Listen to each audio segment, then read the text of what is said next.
What's up, everyone? Long time no see, if you consider a week to be a long time. But I am Matt, I'm Brian. and this is TV Guys. You might not know this is TV Guys. I forgot to say the name of the show.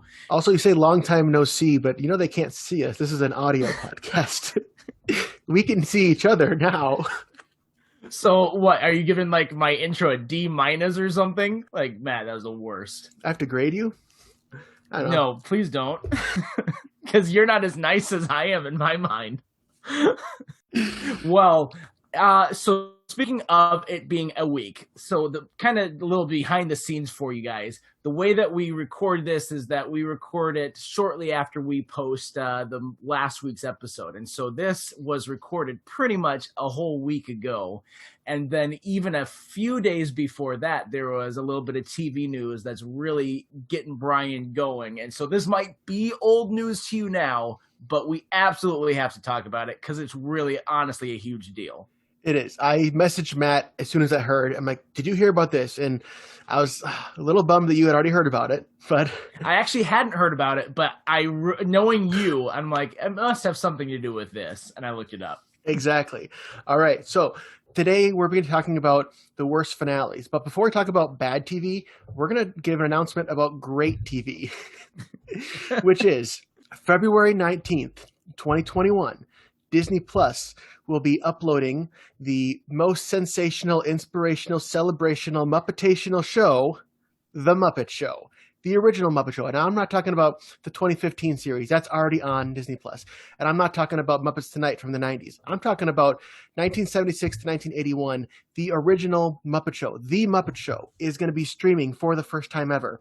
Not only that, it's the first time that the fourth and fifth seasons will have a legal release anywhere. Because they released the first three seasons on DVD and then they just stopped. I think it was musical rights and kind of stuff like that. But yeah, so it's been like 15 years since the first three seasons were released.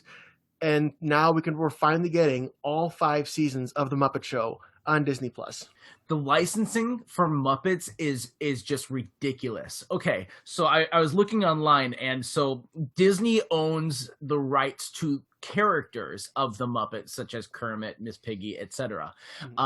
Then Jim Henson and the Henson Corporation. They own Muppets like themselves in terms of being able to create more Muppets and like Labyrinth and Fraggle Rock and those sorts. Yeah. And then Sesame Street, like that kind of grouping of Muppets as well, which is from like parented by the Jim Henson Corporation. That's owned by a completely different company as well.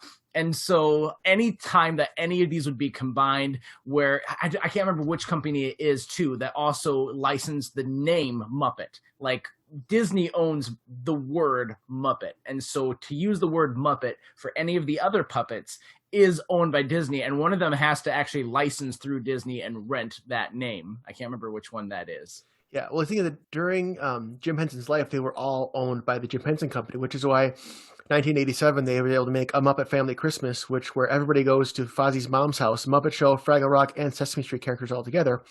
Probably couldn't do that today. It'd be a nice licensing nightmare. And then, so I have the biography of Jim Henson, and in it talks about Jim Henson was in talks about selling the Muppets to Disney and kind of working with them as a creative consultant, and they would take over all the business side of things. And part of that deal was Disney wanted Jim Henson and his creative mind. But then he died, and that definitely put a wrench into all the plans. And so Disney didn't even end up owning the Muppets until the early 2000s, when these deals were being started in the late 80s. That's nuts. Like the history of Muppets is so strange, and like just the history of like the performers themselves and how involved like Frank Oz has been like this tour de force of the Muppets for so many years, as well as a couple other names that I'm blanking on right now. Yeah, I could keep listing names for an hour, but that's not what I this know that you podcast could. is. I know you could. Frank Oz is the one that always just obviously jumps out because he's done a lot of other great stuff as well. But I will say this. So I'm going to give out one episode suggestion, if you don't know where to start, the Mark Hamill episode in season 4 of The Muppet Show is a great place to start. It's a Star Wars episode. So Muppet Show and Star Wars movies, the original trilogy, were actually filmed both in London across the street from each other. And so there was an episode where Mark Hamill guest starred on The Muppet Show, and he was in there on the show both as Mark Hamill and in character as Luke Skywalker.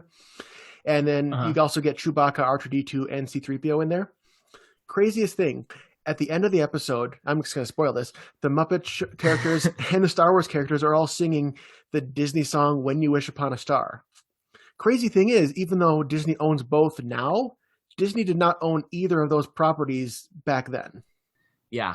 That I remember someone was talking about that actually in this announcement. Someone on Reddit brought up that specific episode of just, again, the licensing that goes into some of these shows and why, when you're watching shows on your streaming service or whatever, they might not use the same music that they use when they actually aired it. I think like Scrubs is an example of a show that really has a lot of shows or a lot of songs that they used and ended up not able to use in streaming because the rights are just too much.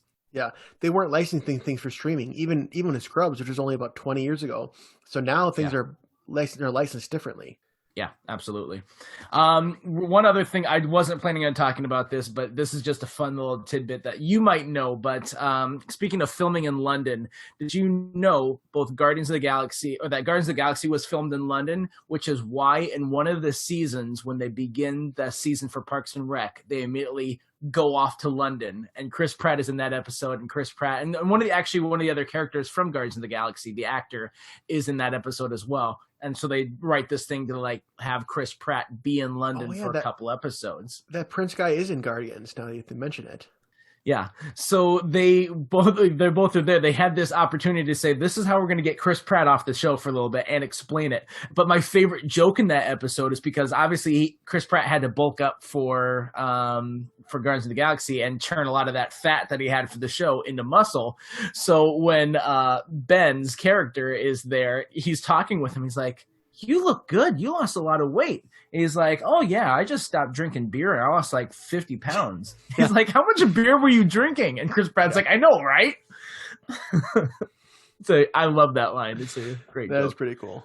And then I also want to give a quick shout out. We're going to get to our picks on worst finales in a moment, to my brother-in-law, Paul, who made a cool new logo for us based on a picture from a wedding we both attended.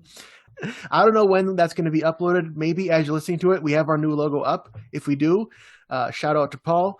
If it's not up yet, it will be soon.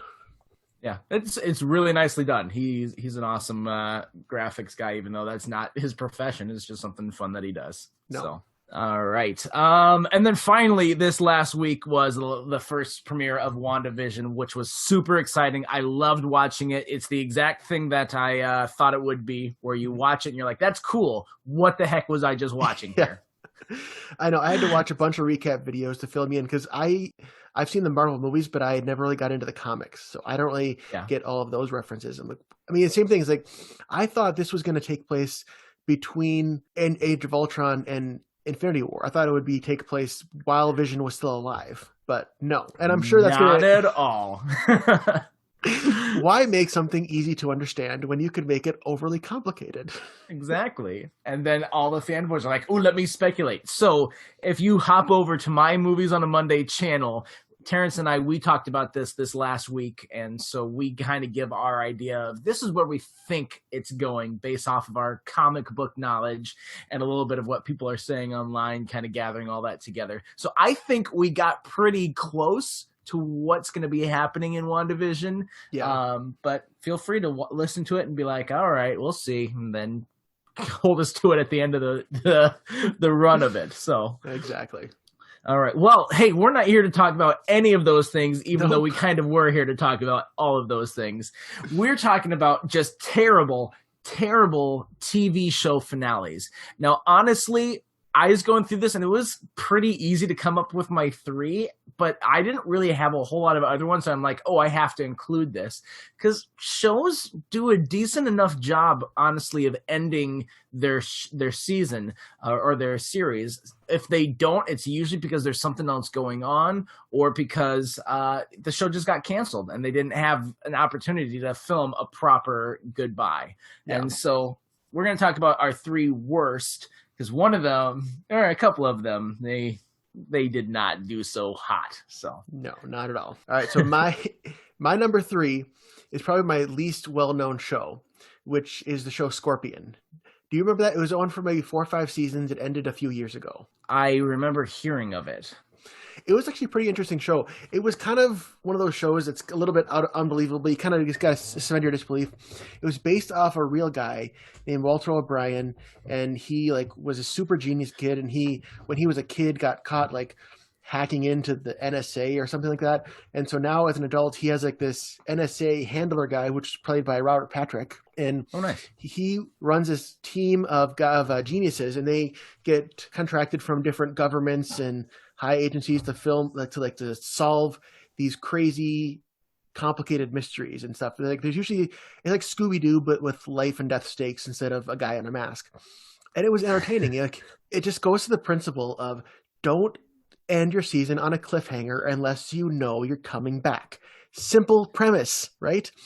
At the end of whatever the last season was, there was a big blow up with the team. The team split into two, including the girl Paige, who Walter was dating. They broke up. The whole company broke up, and they split into two competing genius teams. And they're setting it up. The next season they were going to be split for a while, then they were going to come back together. So, but then they just get canceled. So the end of the show is just this team of really close friends and geniuses that we've come to know. They're just gone. They're split. They're not friends anymore, and that's the end. That sucks.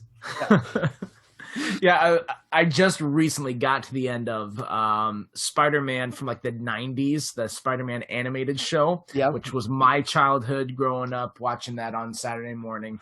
And I knew that it didn't resolve something, but as I was watching it, it gets to the end of the finale, and I'm like, oh, yep, that's it. Yeah. Mary Jane's lost in times into some other dimension, and that's how you get to end the series. Okay. Got to take a note from Community, which Community was always on the verge of being canceled. That's why every season, except for season 1, all of their finales could have worked as series finales, especially season 3. That had really big finale vibes because they never knew if they were coming back, which I appreciate. If you don't know you're coming back, just don't risk leaving your audience, your fans, on a cliffhanger. Yeah, Chuck kind of does the same thing where Chuck, they keep flirting with this edge of, can we afford to keep going? And in fact, you'll see, I know that you're watching through it right now. You're going to see product placement increase quite substantially through the show because that's how they stayed on the air.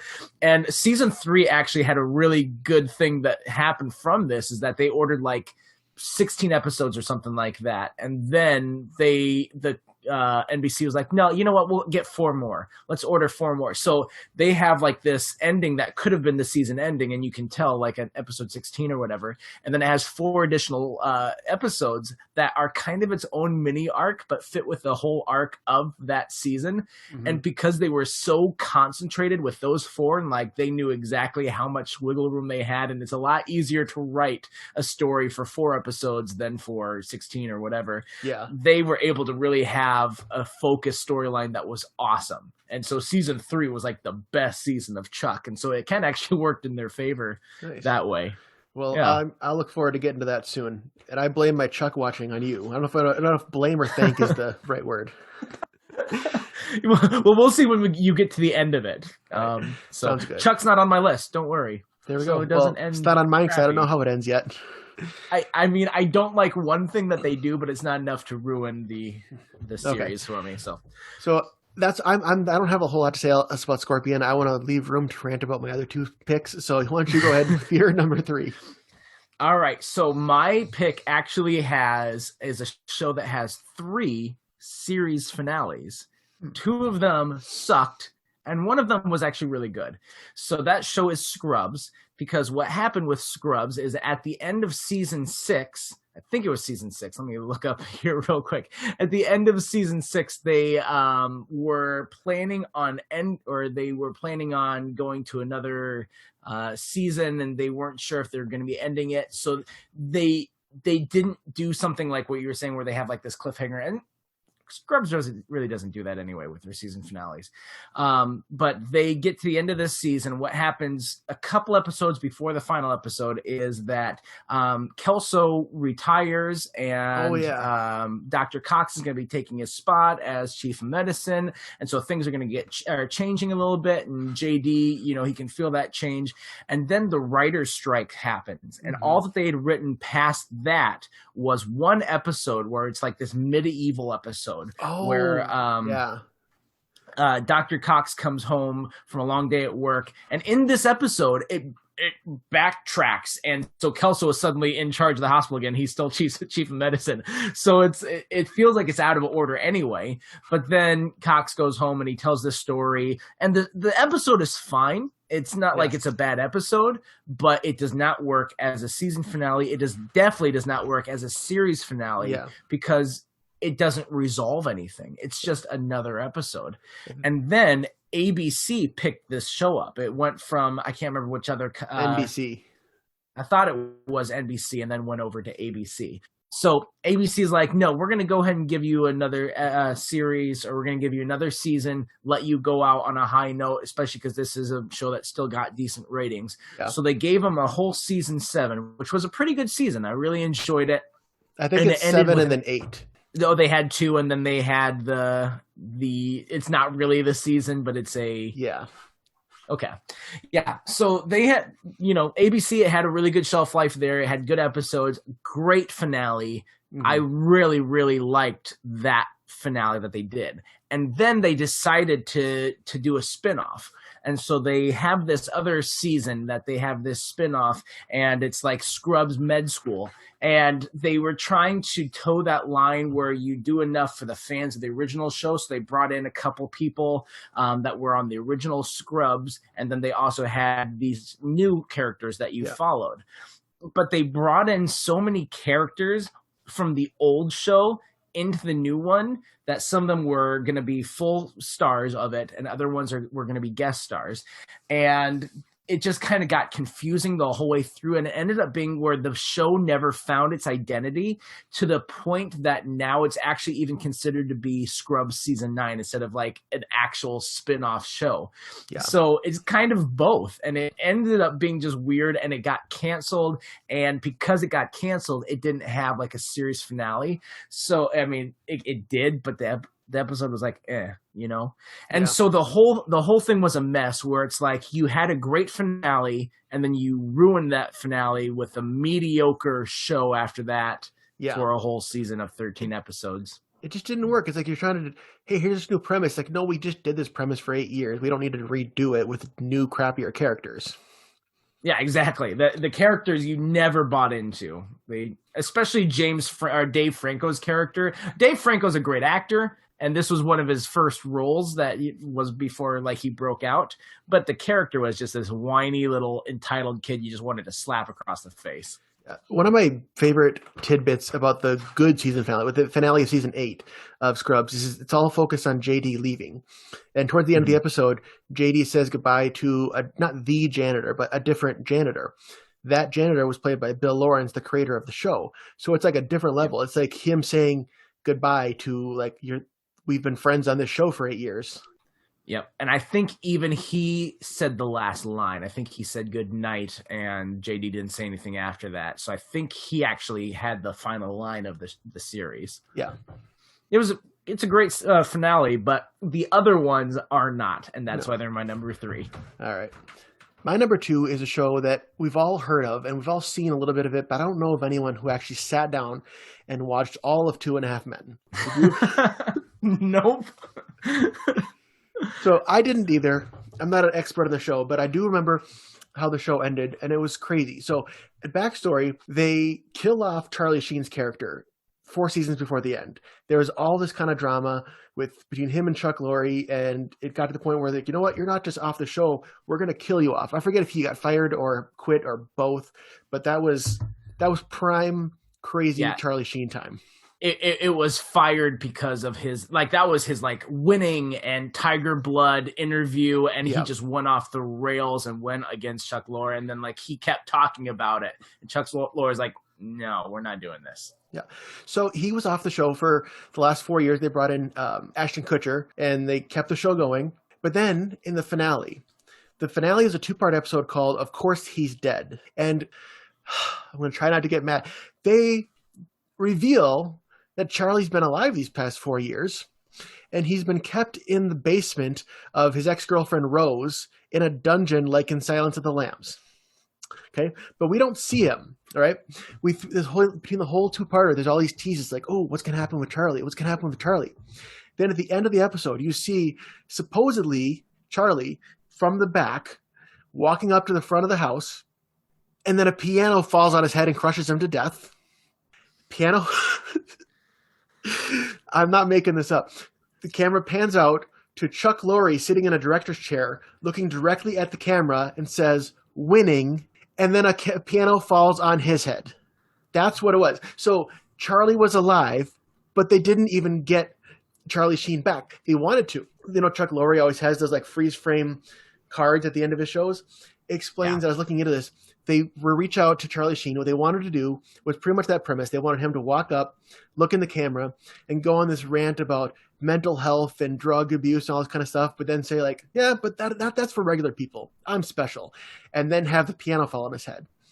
Charlie Sheen thought, that's dumb. I don't want to do that. And instead, he countered and said, how about this? I'm going to give some heartwarming message to the camera, and then we're going to set up a spinoff called The Harpers with him and John Cryer. He basically wanted to just like reboot 2.5 Men, grab John Cryer and start a new show. They were like, no, we're not going to do that. That's a stupid idea. Just like pretty much everything you've done for the last 10 years, Charlie Sheen. Yeah. But you think through all that, like, why do you tease the audience with, I don't know if there's something they wanted or not wanted, but why say he's alive if you're not going to show him alive? Like, it's so dumb. If you're going to kill off a character, keep him dead. That's something I struggle with. If you're writing off a character and you want to leave the door open for them to come back, then have them move away or have them get on a boat with LeVar Burton and sail away, but just don't kill him. Because it's really stupid. Unless it's a superhero show. Superheroes never die. If it's built into the fabric of the show that people can revive, like, you know, I don't care about South Park killing Kennedy because that's the joke, is that Kenny always dies. But if that's not part of your show, then just don't do that. Or Lost, it makes sense for them to come back, even though they're usually dead when they still come back. Well, there are ways except to do for that. John Locke. Yeah. Well, he wasn't John Locke. He was the smoke monster. Exactly. But they have a lot of avenues at Lost. They had the smoke monster. They had Hurley seeing dead people. They had flashbacks. Like, there are ways to do it without making you mad. But it's just like, really? Charlie Sheen's been gone the whole time. You make the episode called Of Course He's Dead. And I saw a review that said Chuck Lorre was trying to prove that we don't need 2.5 Men to be about Charlie. But then you make the whole finale about Charlie without him even being there. Yeah. I mean, that would be... It's a hard deal to be like, this guy is a big part of the show, and it was one of the big reasons why people watched to begin with. And so, like, The Office, when they did it, they had that hard task of how much do we have of Michael? And personally, I felt like they could have had a little bit more of Michael's character on the final episode, because they did get him and they did bring him back, and that's great. And there's, you know, it's sad that we never got.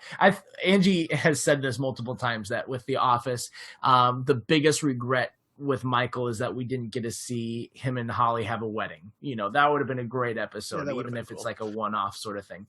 So I think that they came pretty close to the best way you can bring a character back for a finale, but not make it all about them. Whereas this is not the way to do it. Yeah. Well, you know, one thing that they did on Criminal Minds, so the first 3 seasons they had Mandy Patinkin on there as one of the main, it's kind of like the main guy, as character Jason Gideon. And then Mandy Patinkin left the show because he didn't like the creed, like the nature of it, dealing with serial killers. He thought it was just too dark for him.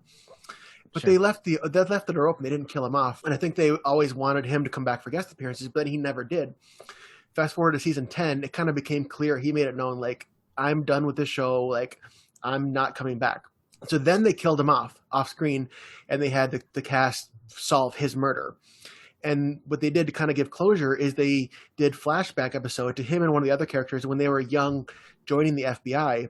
And actually, they had the young Mandy Patinkin was played by Ben Savage from Boy Meets World. Oh, nice. And then they had a flashback, kind of a vision flashback of Ben Savage playing that character in the show's finale. Kind of like, all right, well, he doesn't want to come back. We'll kill him off. And they kept the continuity, and they didn't bring him back to life in the finale. They had another character, like imagine he was there as the younger version, which is fine, you know. Yeah. All right. Before I get to my number 2, and we just had talked about Lost, now is a good time to bring up the fact that Lost is actually not on our list. I know a lot of people hate Lost's finale. We're not one of them. I was disappointed with some of the things of it. I think there were still some questions that I thought would get answered that they never really directly came out and answered, and you kind of have to put together other stuff. Like, for instance, probably one of the biggest, I think we'll do an episode about unanswered questions that were actually answered.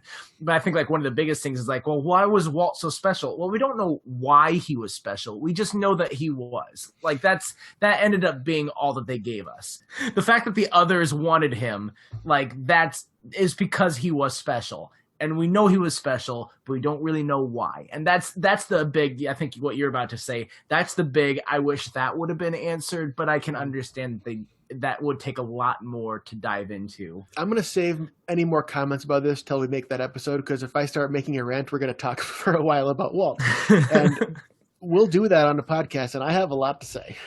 My number 2, another one that people might hate, but I don't know. Seinfeld, the season finale of Seinfeld. The problem with Seinfeld as a show and as a concept is it's observational humor that is pointless and it means nothing.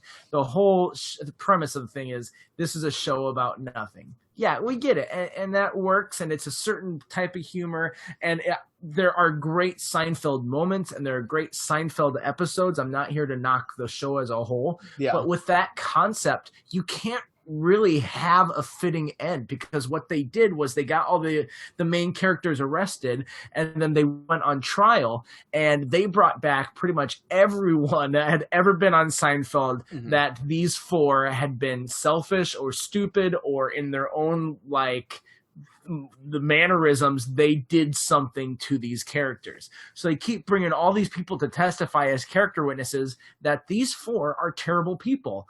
And it's like the whole episode was like, let's just drag through the mud these characters that you like and that you laugh with and think are hilarious, even if, in real life, they kind of suck as people. We don't need a whole episode to be the finale to say, let's talk about how much they suck. Because that just kind of, that doesn't sit right. That's not how the finale should be. The finale should be honoring and talking about, like, this is the journey you've been on with these guys. Like, celebrating the characters.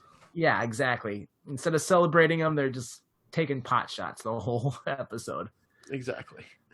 I didn't actually see the finale of Seinfeld, so that's the kind of my version of you never watched Fresh Prince. I never really saw much of Seinfeld, so I can't really talk a whole lot about it. Yeah. I mean, it's a season finale that I didn't watch too much of Seinfeld when I saw the season finale anyway, because I was pretty young and that wasn't like a top show of mine. And I still have probably not seen every episode of Seinfeld, but it still was not. Yeah, I'm aware of the big moments. Nothing. The No Soup for Yous. And Festivus and all that. All right, is that what you got for number 2? That's it. That's my number 2. My number 1. Okay, Matt, I'm going to have you imagine a scenario for me. So imagine you're doing a jigsaw puzzle, right? You're getting close to the end. You have all the pieces right there, and you should be able to just put them all together, and there you got a nice picture of a duck or a boat or whatever the puzzle is of, right? Or a duck boat. Yes, whatever. But instead, you decide, you know what? I'm going to take this whole chunk of pieces that were already fit together nicely. I'm going to take these pieces. I'm going to throw them in the trash, and I'm going to tell people those pieces never existed. Instead, I want to go grab a random piece of cardboard. I'm going to smash it into the hole and paint over it so it looks terrible. And then when anyone comes to look at my puzzle, I'm like, look, this is the puzzle. This is what I meant to do all along. What do you mean missing pieces? No, this is the puzzle. You following? You know how confusing that sounds? That's not at all. That's what I do for puzzles. You just described my entire creative process. That was a weird way to describe, but perfect way to describe the finale of Roseanne. So, Matt, I know you said that you haven't watched a ton of Roseanne. Do you know anything about the finale? I know a lot about even. I thought it was actually a full season where it just really went off the rails, where it went from being like a realistic couple going through middle class or lower middle class America Yeah. and the struggles that they had. And then the final season, from what I can remember and what I've been told, was like all of a sudden, like Roseanne has superpowers and just like weird things that are just so fantastical. Am I correct or getting close? Yeah, pretty close. So I'm going to have to kind of describe this. So there was 9 seasons. At the end of the 8th season, the second to last season, Dan, who was her husband played by John Goodman, Dan had a heart attack. Going into the 9th season, Dan recovered from the heart attack. And then shortly after, Roseanne won the lottery. And so there's this whole different lifestyle, and Roseanne's like imagining herself in different scenarios. Like she imagines herself as Xena warrior princess at one point, and Dan and Roseanne like break up because he had an affair, but then they get back together, and it just takes the whole show into it just makes it really weird. But then, to make it worse, in the finale episode, it's kind of running through the show that Roseanne wanted to be a writer, at least at certain points it was, and all of a sudden Roseanne reveals that the entire series was a story that Roseanne was writing. She was writing about her life and telling things. And especially the whole last season, she says, "Oh, that didn't actually happen. I just made all that up. Dan actually did die from the heart attack, and so my way of coping with my husband's death was to write a chapter of my life that never actually happened." So all of a sudden you're there, you're negating the entire last season, didn't happen.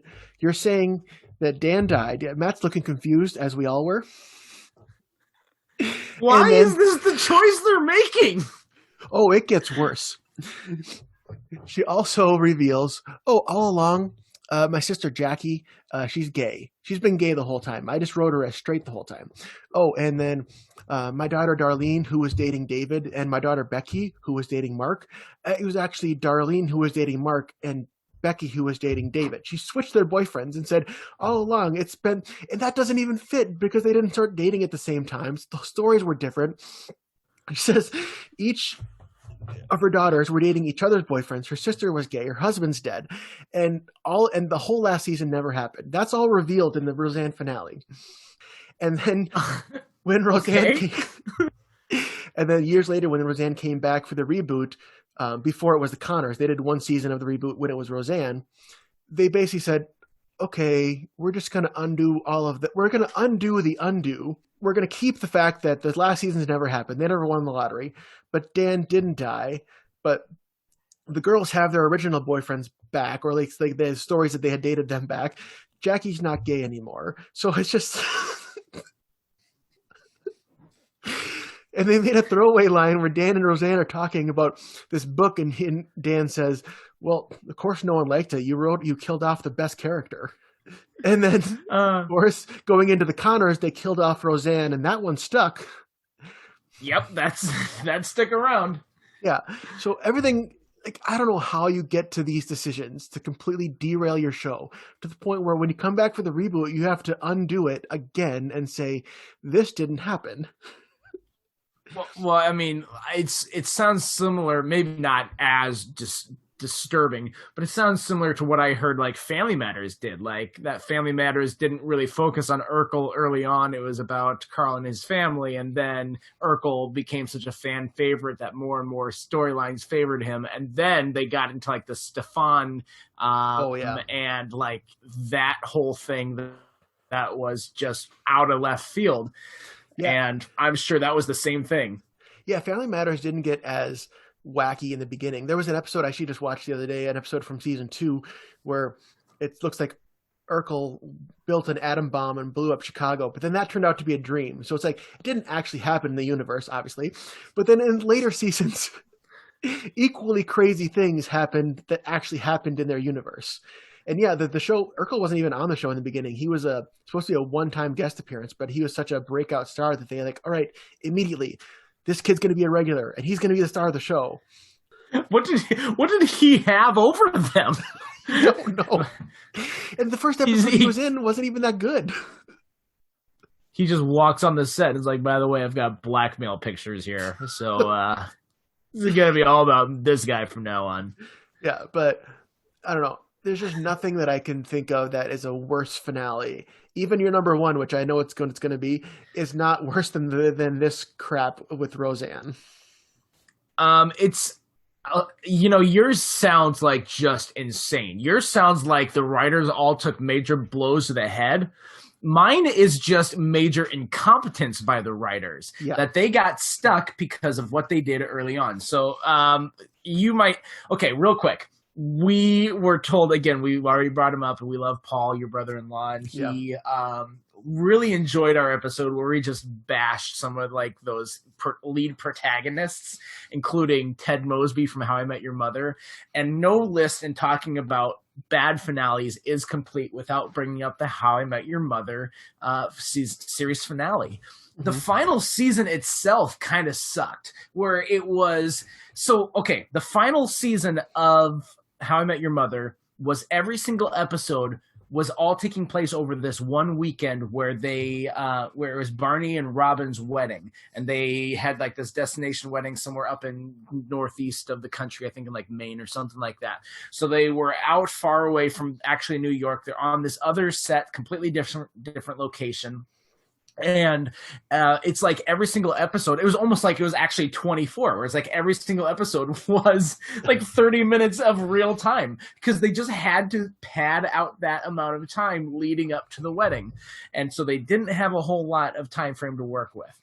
And so it's like it's inching ever so closer to when Ted actually meets the mother. Yeah. And I don't know why the writers are like, well, we need to save that for the final episode. We can't have him meet the mother before the final episode.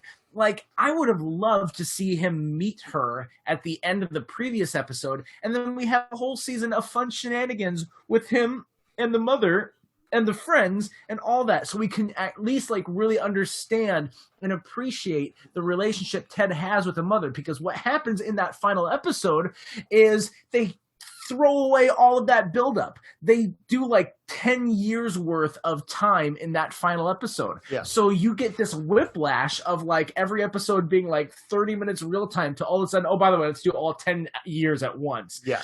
And by the way, the mom dies of like cancer or some other disease. She dies early on in the kids' lives. It's like, well, that's such a fun little tidbit. I'm so glad we waited 8-9 seasons to meet this woman just for her to die 15 minutes later. Thank you for throwing that at us. And also, the season was all building up to Barney and Robin's wedding. Well, they get divorced like halfway through this episode. So it's, again, that just throws out all of this development leading up to this episode. And all because they're like, we need to find a way to make it so that it was really honestly all about Ted and Robin the whole time. Because honestly, it was. The show was all about Ted and Robin. But if that was the case, it shouldn't have been How I Met Your Mother. It should have been all about Ted and Robin, should have been what the title was or whatever. But they had filmed at the very beginning. They filmed in the first season the final scene, or maybe not the final scene, but one of the final scenes with these kids, because they knew the kids would age. So they had this footage of the kids asking about like, oh, it sounds like you're actually really in love with Robin and you are just asking our permission. Like, well, that's not what I was going for. And then he ends up going and does this big romantic gesture for Robin to get her back at the end. And it doesn't work. No. None of it works. It just is cheap. It could have worked. If this plan was done from the beginning, they could have written a show where that's a satisfying finale. Like, for one thing, you went too far into the Robin and Barney hole. Like, they knew that they wanted to have this happen at the end. Then why do they spend so much time and so many seasons getting us invested in Barney and Robin? Like, in the whole last season, they know they're ramping up to that as a finale. They're going to spend a whole last season about a wedding that's going to immediately get divorced. Like, exactly. If they had Barney do something, maybe keep Barney with Nora. I like Nora. Keep Barney with Nora, have her the thing, and maybe keep Robin single. Maybe have her have a revelation that, you know what, I don't really need to be married. I'm okay being single, because that's a character that could have worked for her. She has that independence that could have worked. Oh yeah. And then if at the end you maybe don't rush it, maybe you can still have the mom die. Maybe you spend more time with her so it's not so rushed. That could have been done well. But instead they were so obsessed, I think, with not letting the fans guess what was going to happen, that they had to go so hard in one direction and then pivot at the last minute. It's like, we don't want whiplash. Yeah, exactly. And that's 100% of what it was. It was complete whiplash. I think you're absolutely right. And I think the reason why they got so invested in the Barney Robin thing is because it was good character development for Barney. It was a good way to help his character grow, to have to be invested in someone besides himself and to have to work to keep her. And so by keeping Robin and being good enough for Robin, he had to make himself better. That's a fine character thing, but then like you said, you could have done that through Nora, or you could have done that by having that wedding happen a lot earlier in like 2 seasons prior, and then you can see them fall apart, and it would be sad, but it would be what needs to happen. Mm-hmm. And then, like I said, have more time with Ted and his wife and the mother. You know, you needed to see that. You wanted to be able to be like, okay, this was worth all of this long wait to finally get to see her and see their relationship. You know, throughout the whole series, they do all these little tidbits where Ted's saying, oh, there's this about your mother. Like when he meets her roommate, they talk about her robot painting, or she's in a band or something like that. Like, maybe have a montage where we get to finally see the mother doing all the things that we've heard about her over the past 9 seasons. Yeah, that would have been cool too. Yeah, like there is some cool things that they could have done. Like I really liked in the final season when they had the mom go out on the balcony, and Ted was out on the balcony too, and she's playing like La Vie en Rose, and he's like, I remember that cover that your mother did of that song, and it's one of my favorite versions of the song. That's a sweet moment, and you could have had an even better one of that if they would have been face to face, or maybe not, I don't know. But to have more of those moments so that you can feel the connection that Ted felt with the mother. It's just, there was no relationship there because there wasn't time for it. There's so much potential. So we just, in a podcast, 2 guys from Minnesota who don't know anything about TV really behind the scenes, wrote a better finale. Yeah. It honestly, it was such a bad finale. It ruined the rest of the show. Like, I can't watch How I Met Your Mother with the same appreciation and joy that I did. How I Met Your Mother should be like a cultural classic. In fact, this was the show that inspired Cobra Kai. If you watch Cobra Kai but you never watched How I Met Your Mother, you owe the show Cobra Kai to How I Met Your Mother, because the whole joke about how the show is formed, where it's like, what if it's told from Johnny's point of view and Daniel Zabka's character, because that's what Cobra Kai is.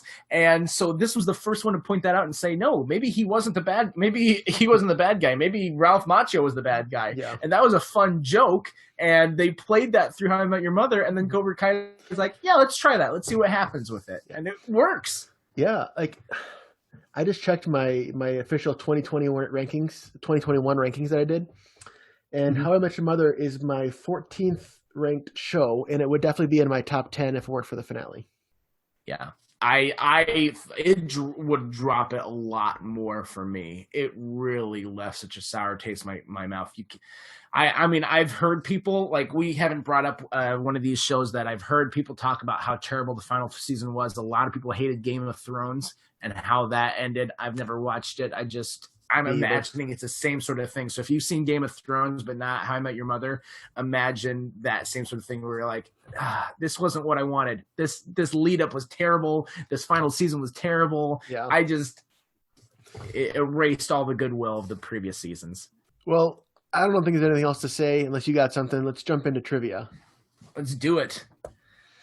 What was our last week's question? I can't even remember. It was your question, Matt. It was about the Mandalorian and how he wasn't in the suit for an episode. That's right.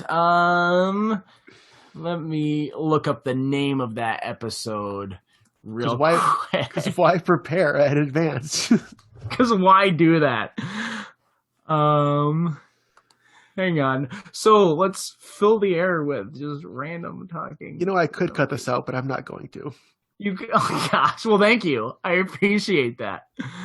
Oh, which episode? So the episode is in the first season, Chapter 4, Sanctuary, the one that directed by Bryce Dallas Howard. So that was the only episode so far that Pedro Pascal did not actually even appear on screen. It was just a stunt double in the uniform. Which episode was that? What happens in that one? What does happen now?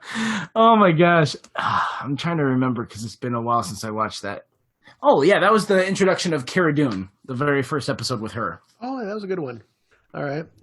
So my trivia is, to be honest, it's probably one of our easier trivia questions, but I'll still go with it. So I talked about Roseanne. One of the my trivia question was so hard I didn't even know it. Yeah. So